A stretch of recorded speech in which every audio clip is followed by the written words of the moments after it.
Kayong tatlo makinig nga kayo sa akin. Puro kayo lalaki at pinilit ko kayong pagtapusin ng pag-aaral. Kahit wala na ang inyong ama. Halos maubos na rin ang pangkabuhayan natin. Kaya't sana naman, kumuha kayo ng maayos na papapangasawa. Yung may kaya naman sa buhay at may trabaho rin na kagaya nyo. Utak naman ang gamitin nyo. Huwag puro paglalandi lang. Payo ni Aling Cora sa kanyang 3 anak na binata. Naku, ayan na naman si Mama. Tumali na naman. Hindi pa kami mag-aasawa, no? Ang sarap-sarap pa ng buhay binata eh. Papalit-palit pa ng syota. Biro naman ni Ryan, na panganay na anak ni Aling Cora. Nagtawa na naman ang dalawa nitong kapatid na sina Kaloy at Mark. Mga playboy kasi ang mga ito, dahil magaganda ang kanilang tindigan at mga gwapo pa. Tapos na sa pag-aaral ang mga ito, at silang lahat ay engineering ang natapos. Kaya naman ang mga babae na ang lumalapit sa kanila. Sige lang, magpakasaya lang kayo. At pag nakabuntis kayo, humanda kayo sa akin. Muling sambit ni Aling Cora. Ilang taong ding trabaho at pangbababae lamang ang inaatupag ng 3 anak ni Aling Cora. Hinahayaan niya na lamang ito sapagkat ang mahalaga ay tuloy ang buhay. At ang kanyang sustento sa 3 ay lalong lumalaki. At sa ganoong senaryo ay masayang-masaya na si Aling Cora. Aba ma, mag-ipon ka naman. Hindi yung kung ano-ano ang binibili mo. Pag nag-asawa na kami, lilit na ang sustento namin sa'yo. Siyempre pamilyado na kami. Kaya habang binata pa kaming 3, ay mag-ipon ka naman ma. Ani naman ni Mark. Subukan nyo lang na pabayaan ako kapag nag-asawa na kayo. Ewan ko na lang kung hindi ko awayin ang mga asawa nyo. Pirong may kasamang katotohanan ng sambit ni Aling Cora at pinagtawanan na lamang ito ni Mark. Akala nyo nagpipiro ako Magkakasubukan talaga tayo. Bulong pa ni Aling Cora. Tumagal rin naman ang ilang taon bago nagsipag-asawa ang 3. At isa-isa na nga silang nagkaroon ng matagalang relasyon. At dahil napapadestino sa iba't ibang lugar, doon sila nakakuha ng kanilang mga napangasawa. Nag-abroad naman si Ryan, kaya naman doon rin ito nakakuha ng mapapangasawa. At dahil sila ay nasa tamang edad na, ay kanya-kanya na silang pakasal sa West. Nang umuwi nga ng bansa si Ryan, ay sa West rin ito nagpakasal. Dahil isa ang kanilang katwiran sa buhay. Gastos pa ako magpapakasal ng grande sa simbahan. Lahat naman na ngayon ay suportado ni Aling Cora, basta't wag lamang mawawala ang sustento niya. Tahimik lang ito at nakikisama sa 3 anak niya. Pero ang panganay ni Aling Cora na si Ryan, mukhang kakaiba ang napangasawa. Taga malayong lugar ito. Mula pa sa bulubunduking lugar ng Abra ang pinanggalingan nito. Dahil nga hindi kilala ni Aling Cora ang pinagmulan ng lugar, hindi niya ito masyadong pansin at hindi niya ito paborito. Ang asawa naman ni Kaloy at Mark ay halos sa kabilang bayan lang nila ito nakilala. Kaya naman mas malapit ang loob ni Aling Cora sa asawa ni Mark at Kaloy. May malaki naman silang lote at inihinda talaga yun ni Aling Cora para sa 3 anak niya. Ipinamana niya na ito sa 3. At dahil nga mga engineer ang mga ito, kaya naman kanya-kanya na silang patayo ng bahay. Kasyang-kasya naman sa 3 pamilya ang nasabing lote. At masayang-masaya si Aling Cora dahil malalapit sa kanya ang bahay ng kanyang 3 anak. Dahil nga OFW si Ryan, kaya naman ang natitira sa bahay nila ay ang asawa nitong si Norma, na may trabaho rin naman. Sa itong manager sa isang malaking mall sa kabilang probinsya nila. Malayo ito sa kanilang lugar. Kaya't uwian lang ito halos buwan-buwan. Kumpara sa mga asawa ni Kaloy at Mark na nasa bahay lang rin, dahil mga buntis na ang mga ito. At kaagapay naman si Aling Cora. Wala namang naging problema sa loob ng ilang taon, dahil nga paborito ni Aling Cora ang 2 niyang manugang. Pero may napupuna si Aling Cora sa asawa ni Ryan.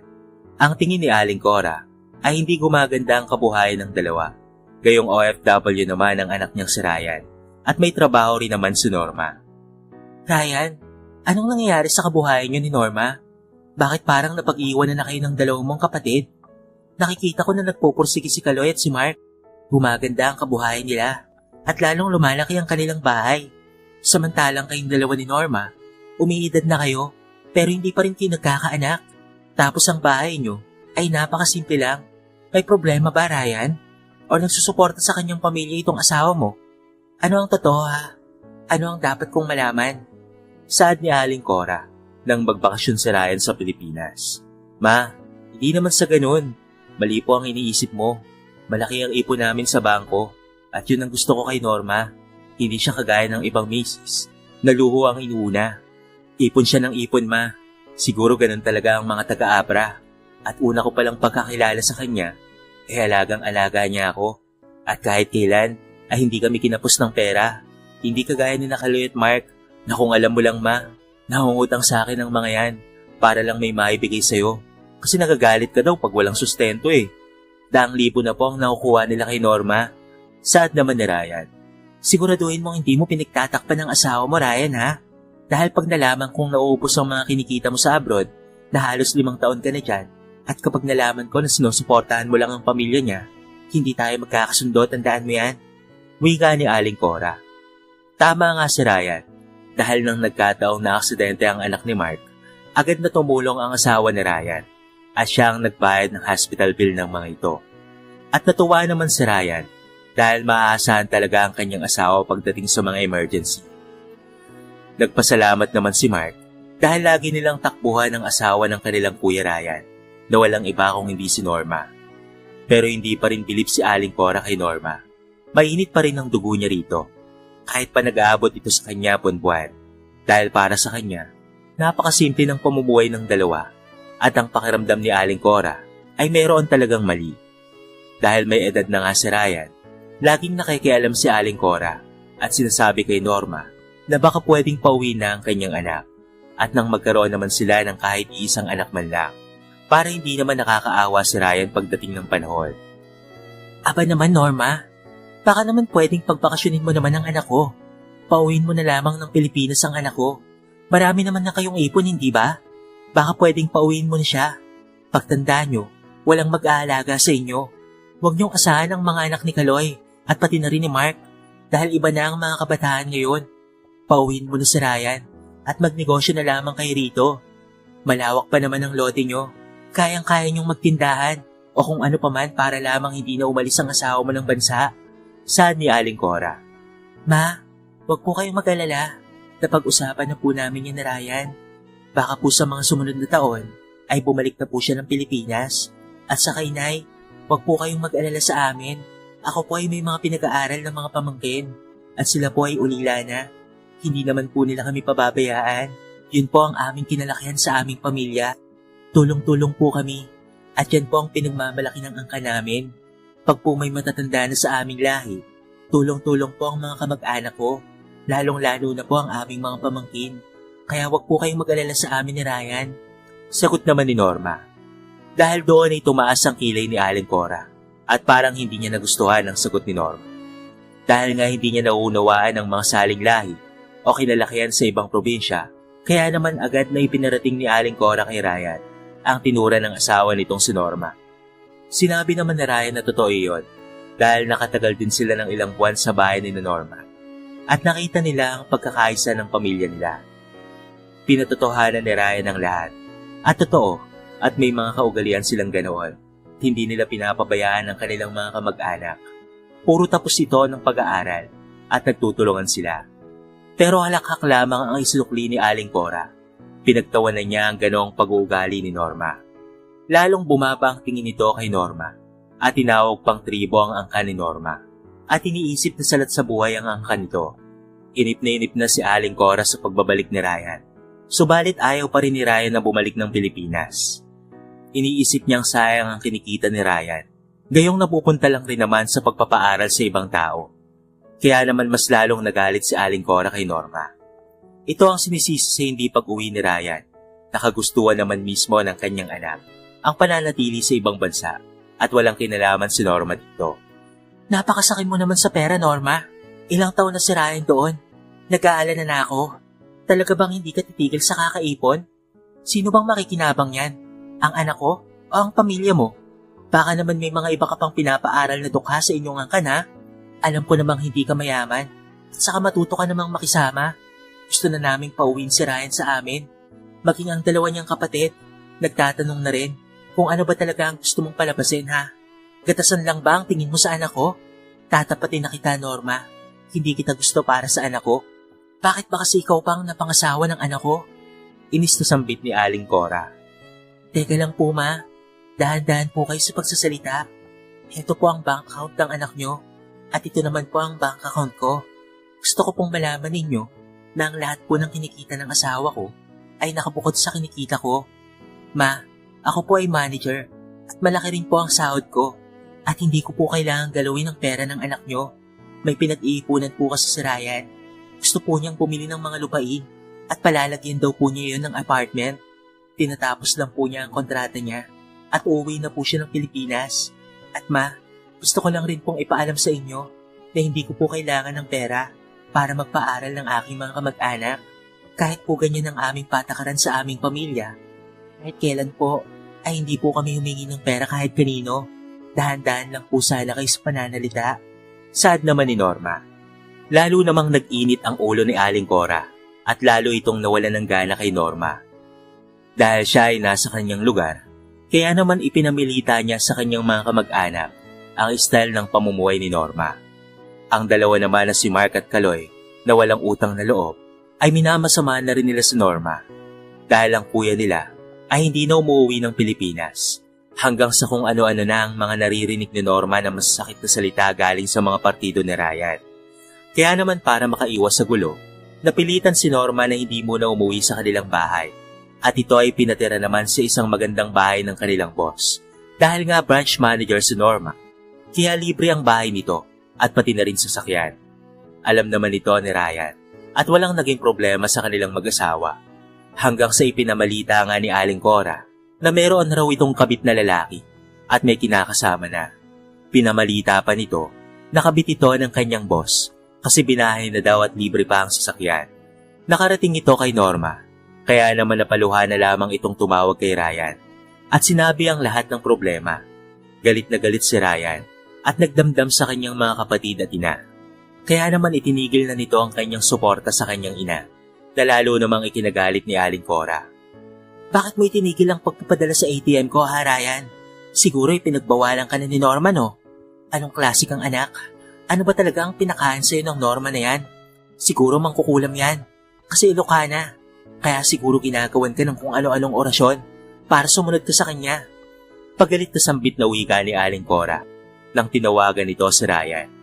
Ako ma, tigil-tigilan mo nga ako. Hanggat ako ay nakakapagtimpi pa sa'yo. Hindi porket tagarin ka sa lugar na yan. Kayang-kaya mo nang gawin ang lahat ng gusto mo. Nakarating sa asawa ko ang mga pinagsasabi mo.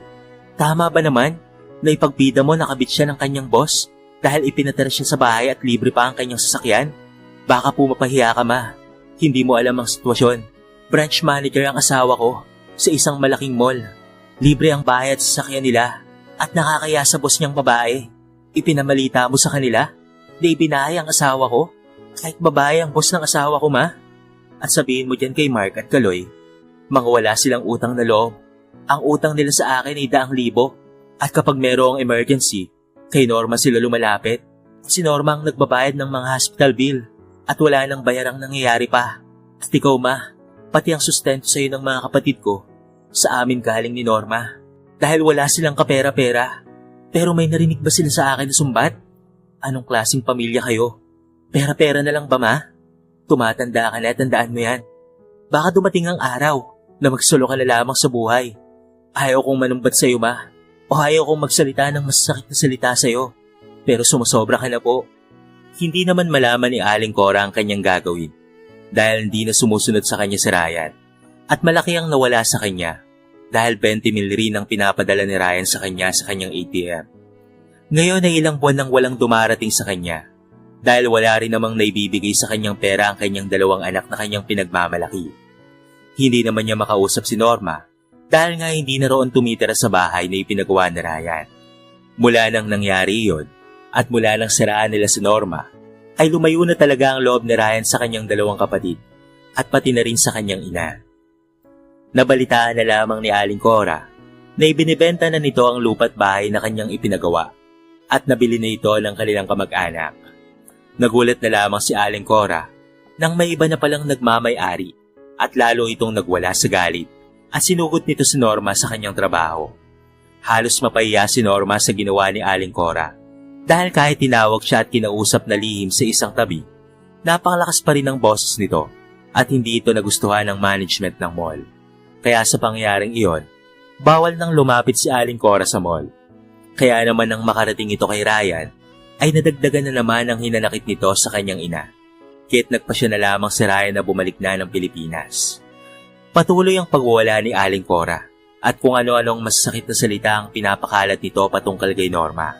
Sinugod ni Ryan ang kanyang ina at nagkagulo roon. Hindi naman kumampi si Mark at Kaloy sa kanilang ina dahil 200,000 ang utang nila sa kanyang kuya at sinisingil na sila nito. Kaya naman sinabi ni Mark at Kaloy na ayaw nilang makialam at maging ang kanilang mga asawa na paboritong-paborito ni Aling Cora ay hindi siya kinampihan.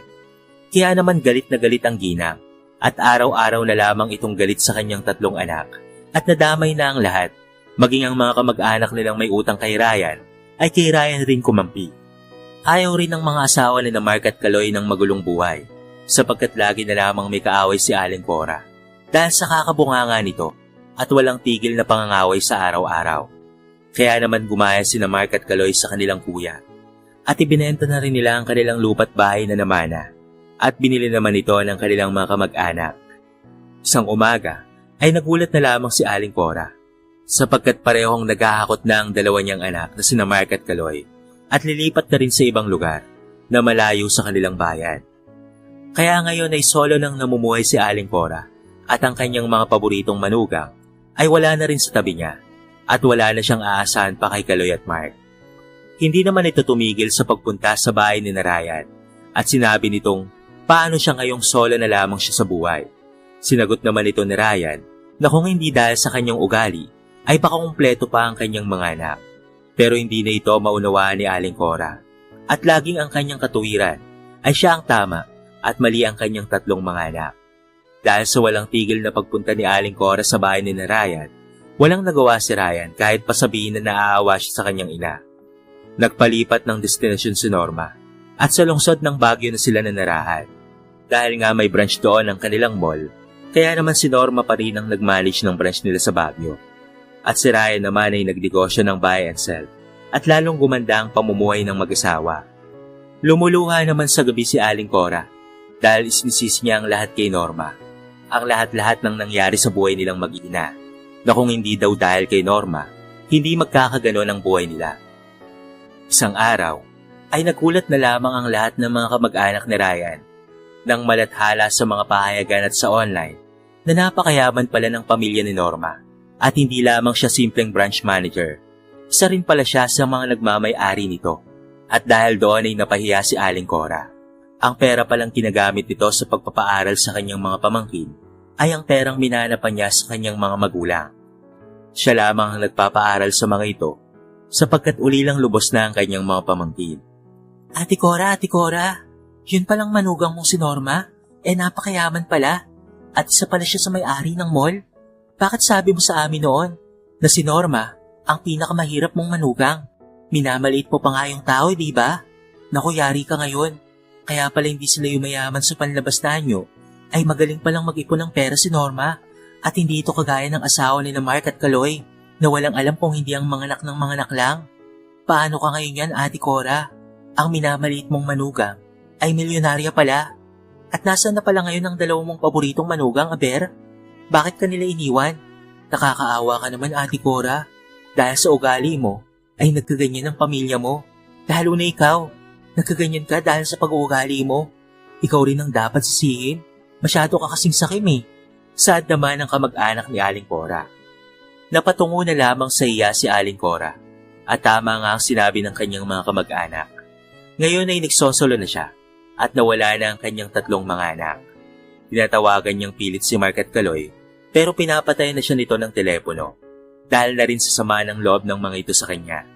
Sinabi kasi ni Ryan na huwag na siyang bayaran ng pagkakautang ng 2 at alagaan na lamang nila ang kanilang ina. Dahil silang 2 naman ang mas malaking nakinabang sa pera ni Ryan.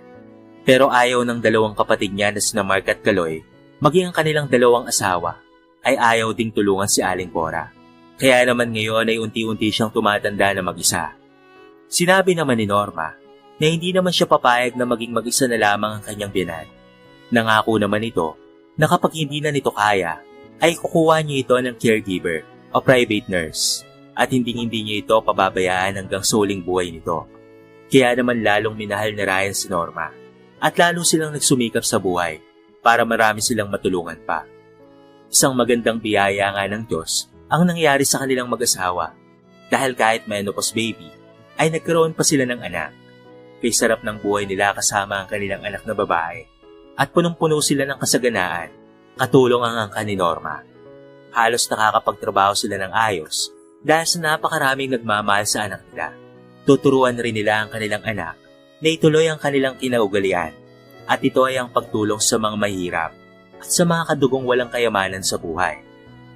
Hindi nagtagal ay humingi rin naman ng tawad si Aling Cora sa mag-asawa. Labis-labis ang pagsisisi nito at inaamin niya sa kanyang sarili na siya ang lahat ng may kasalanan sa lahat ng nangyari sa kanilang pamilya. Hindi naman ito natiis ni Ryan at Norma. Pinatawad nila ang kanilang ina. Nakikita rin naman nilang tunay nga ang pagsisisi nito sa kabutihang ipinapakita nito sa araw-araw. Siya na rin ang nag-aalaga sa kanyang apo at kahit naging masama siya noon, ay tinuturuan niya ito ng magandang asal. Katulad ng itinuro niya sa kanyang anak noon na si Ryan noong ito ay bata pa. Hindi na naghahangad pa si Aling Cora na mabigyan siya ng yaman mula sa kanyang mga anak. Sapagkat para sa kanya, sapat nang makasama niya ang kanyang anak. Dahil na-realize niya na mas mahalaga ang pagmamahal ng pamilya kaysa sa pagkakaroon ng maraming pera. Dito na nagtatapos ang ating maiksing kwento sa araw na ito. Anong aral ang inyong napulot sa ating kwento mga kabarangay? I-comment nyo naman sa baba ang inyong mga reaksyon at babasahin natin ang lahat ng yan. Kung bago ka pa lamang sa ating channel, baka naman pwedeng pakihita ang subscribe button at bell notification button para palagi kang updated sa mga bago nating upload na katulad nito. So paano ka barangay? Hanggang sa muli, thank you so much and peace out.